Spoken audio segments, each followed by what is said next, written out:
Hi ma'am, good evening. It's Miss Sagun Pandit, and here I'm going to present something about the reflection of the teaching. My topic of the report is reflection of the teaching, and in first part I'm going to discuss something about the introduction and background of my report. Reflecting on my learning journey, I recall a teacher whose engaging and nurturing teaching style left a deep impression on me. She created a friendly environment where every child felt appreciated through storytelling, creative learning activities, and emotionally supportive interactions. She fostered a strong sense of belonging and motivation. These early experiences shaped my current views on effective teaching. Research supports this, highlighting the role of early childhood educator in building relationship using developmental teaching practices and meeting children diverse needs. According to the early years learning framework (UILF), effective teaching involved being responsive, reflective, and respectful of children's agency. Um, Also emphasizes that relationship clarity and expectation contribute to better learning outcome. This report explores the pillar of teacher identity, relationship building, reflective practice, inclusive pedagogy, and professionalism, and their role in developing an effective child-centered educator identity.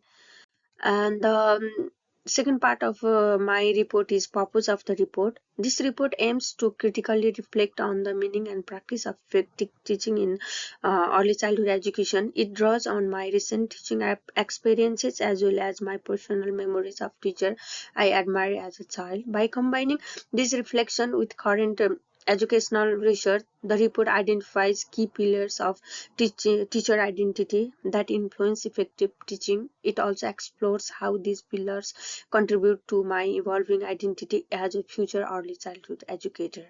Here is the reflection on personal and professional teaching.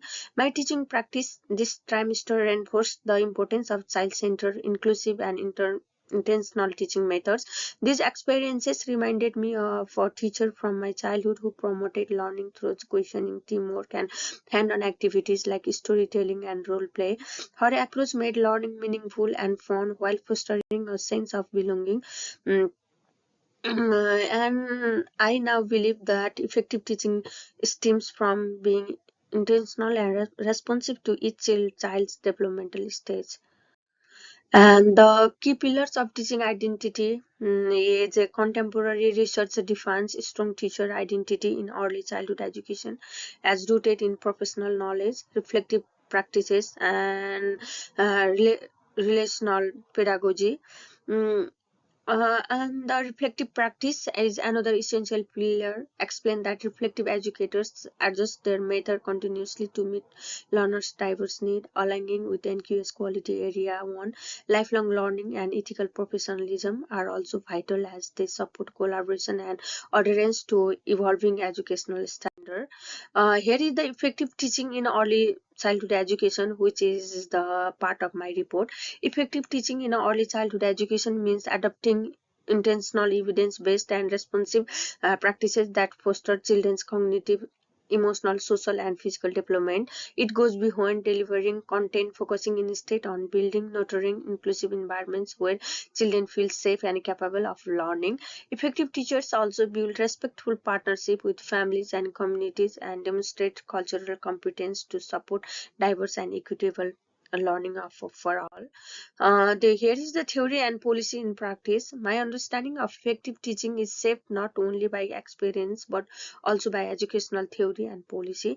The teaching method I value active, playful, and emotionally supportive are supported by theorists like Piaget, Bonner, and Ferguson, and align closely with the EYLF and NQS standard. This policy is a guide by my teaching and help build an identity that prioritizes inclusion, child agency, and meaningful engagement. The last part of my report is the conclusion and personal vision. In conclusion, effective teaching in early childhood education is built on inclusive, intentional, and reflective practices that respond to each child's unique needs. My personal teaching experience, along with memories of supportive teacher, have shown me that emotionally engaging and play-based learning leads to strong, lasting development. These approaches support the children's sense of belonging and identity and are grounded in key force such as the EYLF and NQS. And the last part of my report is the references. Here are the some references. Uh, Thank you. That's all.